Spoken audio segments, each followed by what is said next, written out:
power.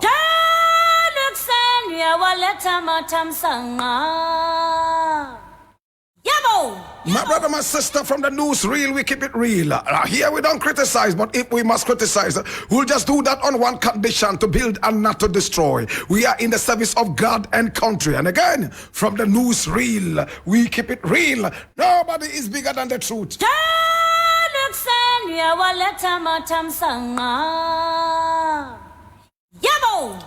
My brother, my sister, this is the Black Porter, aka Kukushudomo, and here we speak truth to power. My brother, my sister, I want to start with this one, and I need you to come along. And I'm reading this from the graphic, and that is the National Communicator, the Daily Graphic. It says, IGP Dampari mismanaging police service, but I did not plot to remove him. And this is COP Mensa talking. Let's find out. Commissioner of Police George Alex Mensa has denied plotting to remove the Inspector General of Police, IGP, Dr. George Akufu Dampari. COP Alex Mensa, who is a former Director General of Technical at the Ghana Police Service, also told the parliamentary committee probing a viral leaked tape that the IGP is mismanaging the police service. COP Mensa made these comments on Thursday, August 31. That's only yesterday, while appearing before a parliamentary committee probing a viral leaked tape in which he is heard in a conversation with the former Northern Regional Chairman of the New Patriotic Party, Daniel Burinabu, about the possible removal of the IGP. Dampari is not managing the police service well, and the majority of police officers are not happy. You can call the police officers underground, and they will tell you, he said. COP Mensa said that the tape had been doctored and did not accurately reflect the content of the original conversation. He also said he had no plan to remove the IGP and that he did not have the power to do so.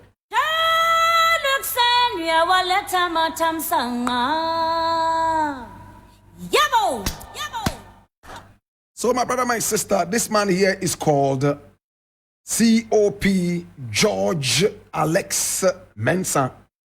He's a commissioner of police, high-ranking member on the ladder of the police hierarchy. My brother, I want to tackle two things very quickly. Number one, he said that his voice has been doctored on the tape. He said that that is his voice, but that the voice has been doctored. My brother, let's go straight up into this. What kind of police service do we have in Ghana? Do we have a forensics department? If a policeman of his standing, a policeman high up on the police hierarchy, can tell you that his voice has been doctored, and there is no way we can use forensics to tell whether the voice has actually been altered or not, then we don't have a police service in Ghana. My brother, my sister, we have individuals in Ghana who are able to deal with forensics very well. But every now and then, we hear people tell the police, and the people reiterate the same old thing, that somebody's voice has been doctored. I can mention over 500 people right now in the public's eye who claim that their voices were doctored on certain tapes some time ago, and even now. We all remember when Osafo Mafo was caught on tape throwing around jargons and talking so childishly about tribes and how you should never ever be president of this nation if where you come from does not have anything to give in terms of mineral resources. At the end of the day, the easiest way for any idiot to run away, my brother, my sister, from being responsible is to say that their voices have been doctored on a tape. Can the police empower the forensics department? Do we have one here? In America, England, and some other such countries, including China and even Thailand, Forensics play a very important role, my brother, my sister, in every investigation.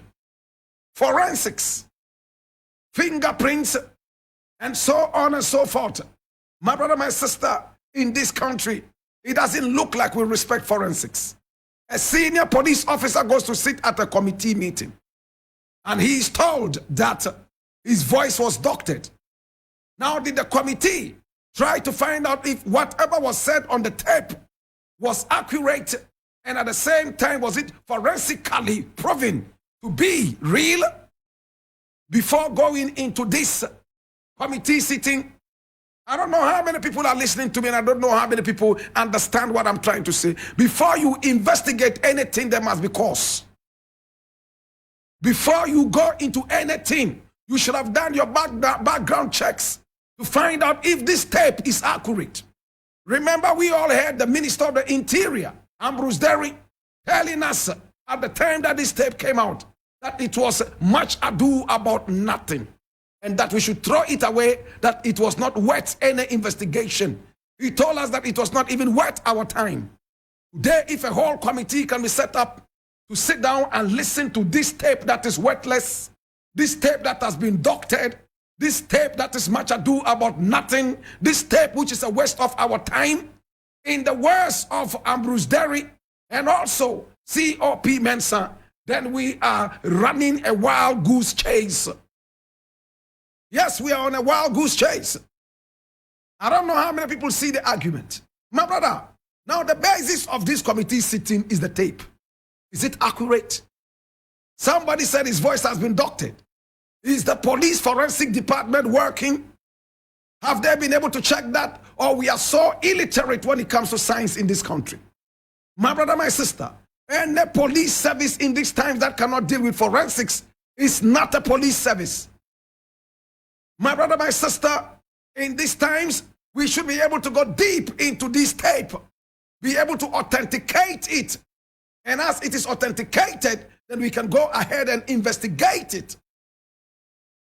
Otherwise, people like COP Mensa would go and sit down there and even malign the police by making the police so incompetent. Did the police check the tape out? Did the committee ask for the tape to be scrutinized? Is it correct?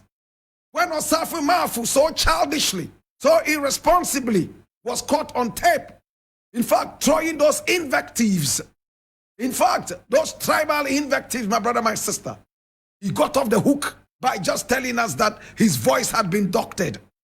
How many times have we heard such charlatans tell us that their voices have been doctored? Is that enough evidence? Can we check that out forensically? Can we deal with some of these guys who are trying to take the nation for a ride? That is all I'm asking. Now, number two, brother here says that the IGP is incompetent. He's mismanaging the service. Did he write to the president? Did he write to the president? What is the hierarchical structure of the police service in terms of lodging a complaint? Did he do that? Or is the first step to go sit down with Bugri Nabu, the chairman of a political party, former chairman? I'm just asking. Is that the first stop? Then our police structure is in trouble. My brother, if the whole IGP, Inspector General, and the word there is general, my brother, my sister, can be said to be mismanaging the police service, and that a lot of the police people are angry, that means that it is a national threat. And your first point of contact is Bugri Nabu. Couldn't you have written to the president? Looking at where you are located on the hierarchy, you could have gone straight to the president. My brother, my sister, you could have also gone to the vice president. I'm not sure if you go knocking on the gates of these two people or even the national security. My brother, my sister, they will refuse you. But you decided to go to the gates of Bugri Nabu to sit down and spew this garbage. My brother, my sister, is sad. There's a guy here who says he likes this man. And I really want to find out why he says he likes him. And I'm reading this from treenews.com. It says, I admire COP Alex Mensa for his skills but he should follow the chain of command in the police. Let's find out.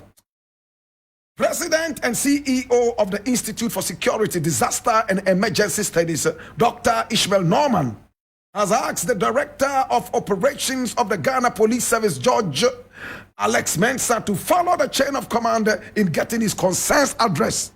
This is what we just said, right? Dr. Norman says he admires the skills of COP Alex Mensa, but he must follow the organizational structure of the police to address structures. His comments come after COP Alex Mensa had indicated that although there is no bad blood between him and the Inspector General of Police, Dr. George Akufu Dampare, there are professional disagreements between them, occasionally at the top level. COP Alex Mensa described himself as one who is open and forward because I speak my mind. Of course, we like people who speak their minds. But again, follow the chain of command. Again, it is sad for us to hear you on a tape.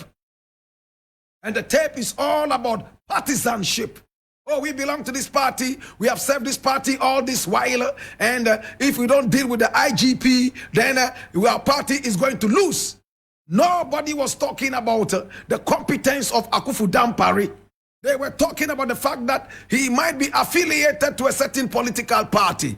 And for that matter, and for fear of this other dirty party in power losing power, he must be removed. That is the content. Can you tell us what has been doctored in there forensically so that we can go ahead? Whatever committee this is, in fact, I think it's an error for them to even start sitting on it without authenticating the forensicness, my brother, my sister, of the tape. I leave it here.